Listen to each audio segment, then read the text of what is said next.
ಪಾಂಡವಪುರ ತಾಲೂಕಿನ ಕಟ್ಟೇರಿ ಗ್ರಾಮ ಪಂಚಾಯಿತಿ ವ್ಯಾಪ್ತಿಯಲ್ಲಿ ಬರುವ ಬಸ್ತಿಹಳ್ಳಿಯ ನಿವಾಸಿಯಾದ ವೈಎಸ್ ಜಯಂತಿ ಎಂಬ ಮಹಿಳೆ ಖಾಲಿ ಇರುವ ಆಶಾ ಕಾರ್ಯಕರ್ತೆಯ ಹುದ್ದೆಗೆ ಅರ್ಜಿಯನ್ನು ಸಲ್ಲಿಸಿದ್ದು, ಅರ್ಜಿಯ ಜೊತೆಗೆ ವಿದ್ಯಾರ್ಥಿಗೆ ಸಂಬಂಧಪಟ್ಟಂತೆ ದಾಖಲಾತಿಗಳನ್ನು ನೀಡಿದ್ದು, 10ನೇ ತರಗತಿ ಜೊತೆಗೆ ದ್ವಿತೀಯ ಪಿಯುಸಿ ಮತ್ತು ಜಿಎನ್ಎಂ ನರ್ಸಿಂಗ್ ತರಬೇತಿ ಪಡೆದಿರುತ್ತೇನೆ.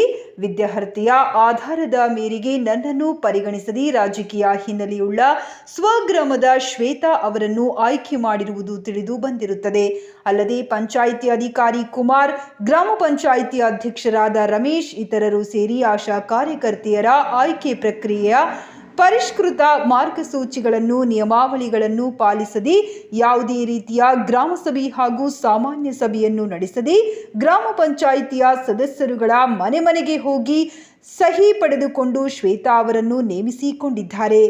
ಇದರ ವಿಷಯವಾಗಿ ಶಾಸಕರಾದ ದರ್ಶನ್ ಪುಟ್ಟಣ್ಣಯ್ಯ, ಕಾರ್ಯನಿರ್ವಾಹಕ ಅಧಿಕಾರಿಗಳು, ಗ್ರಾಮ ಪಂಚಾಯಿತಿ ಅಧ್ಯಕ್ಷರು ಹಾಗೂ ಪಂಚಾಯಿತಿ ಅಭಿವೃದ್ಧಿ ಅಧಿಕಾರಿಗಳು, ಪ್ರಾಥಮಿಕ ಆರೋಗ್ಯ ವೈದ್ಯಾಧಿಕಾರಿಗಳ ಗಮನಕ್ಕೆ ತಂದಿದ್ದರೂ ಸಹ ಗ್ರಾಮ ಪಂಚಾಯಿತಿ ಅಧ್ಯಕ್ಷರಾದ ರಮೇಶ್ ಹಾಗೂ ಪಂಚಾಯಿತಿ ಅಭಿವೃದ್ಧಿ ಅಧಿಕಾರಿಗಳಾದ ಕುಮಾರ್ ಶಾಸಕರ ಹೆಸರನ್ನು ದುರ್ಬಳಕೆ ಮಾಡಿಕೊಂಡು ಕಡು ಬಡವಳಾದ ನನಗೆ ನೇಮಕಾತಿ ವಿಚಾರದಲ್ಲಿ ಮೋಸ ಮಾಡಿರುತ್ತಾರೆ. ಇದಕ್ಕೆ ಸಂಬಂಧಿಸಿದಂತೆ ದಾಖಲೆಗಳನ್ನು ಪರಿಶೀಲಿಸಿದ ತಾಲೂಕು ವೈದ್ಯಾಧಿಕಾರಿಗಳು ಮರುಪರಿಶೀಲನೆ ಮಾಡುವಂತೆ ನಿರ್ದೇಶನ ಮಾಡಿದ್ದರೂ ಸಹ ನನಗೆ ನ್ಯಾಯ ದೊರಕಿಲ್ಲ. ಆದ್ದರಿಂದ ನೊಂದ ಮಹಿಳೆ ಜಯಂತಿರವರು ನನಗೆ ನ್ಯಾಯ ಕೊಡಿಸುವಂತೆ ಮಾಧ್ಯಮಗಳ ಮೂಲಕ ತಮ್ಮ ಅಳಲನ್ನ ತೋಡಿಕೊಂಡರು. ಇದು ನಮ್ಮನೆ ಮತ್ತೆ ಈಗ ಸೆಲೆಕ್ಟ್ ಮಾಡೋರೆಲ್ಲ ಇದು ಅವ್ರ ಮನೆ.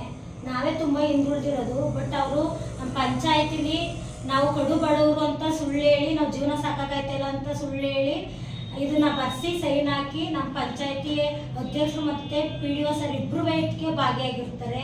ಇದನ್ನ ಸಭೆ ನಡವಳಿಕೆ ಮಾಡ್ದೇ, ರೆಜುಲೇಷನ್ ಮಾಡ್ದೇ ನಮ್ಮ ಬಸ್ತಳ್ಳಿ ಗ್ರಾಮದ ಉಪಾಧ್ಯಕ್ಷರಾದಂಥ ಸದಸ್ಯರು ಅವರು ನಮ್ಮ ಬಸ್ತಳ್ಳಿಗೆ ಆದರೂ ಅವ್ರ ಗಮನಕ್ಕೂ ತಂದಿಲ್ಲ, ಅವ್ರ ಸೈನೂ ಇಲ್ಲ. ಮತ್ತು ಪ್ರತಿಯೊಬ್ಬರು ಪಂಚಾಯತಿ ಮೆಂಬರ್ ಮನೆಗೆ ಹೋಗಿ ಸೈನ್ ಹಾಕಿಸ್ಕೊ ಬಂದು ಇದನ್ನ ಭಾರಿ ಮೋಸದಿಂದ ಮತ್ತು ಲಂಚದಿಂದ ಮಾಡ್ಕೊಂಡಿರ್ತಾರೆ. ಕಟೇರಿ ಪಂಚಾಯತಿಯ ಅಭಿವೃದ್ಧಿ ಅಧಿಕಾರಿಯಾದಂಥ ಕುಮಾರ್ ಸರ್ ಅವರು, PDO ಸರ್ ಅವರೇ ಈ ಥರ ಮಾಡಿರೋದು ನಮಗೆ.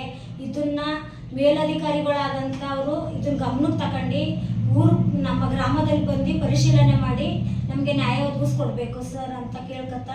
ಮತ್ತು ನಮ್ಮ ಕಟೇರಿ ಪಂಚಾಯತಿ ಅಧ್ಯಕ್ಷರಾದ ರಮೇಶ್ ಅವರು ಇದಕ್ಕೆ ತುಂಬ ಇದಾಗಿರ್ತಾರೆ. ಅವರು ಲಂಚದಿಂದ ಇದನ್ನು ಮಾಡಿರ್ತಾರೆ. ಮತ್ತು ನಮ್ಮ ಬಸ್ತೇಳಿ ಗ್ರಾಮದ ಉಪಾಧ್ಯಕ್ಷರು ಮತ್ತು ಸದಸ್ಯರು ಅವ್ರ ಗಮನಕ್ಕೂ ತಂದಿಲ್ಲ, ಅವ್ರ ಸೈನೂ ಇಲ್ದೇ ಮಾಡ್ಕೊಂಡಿರ್ತಾರೆ.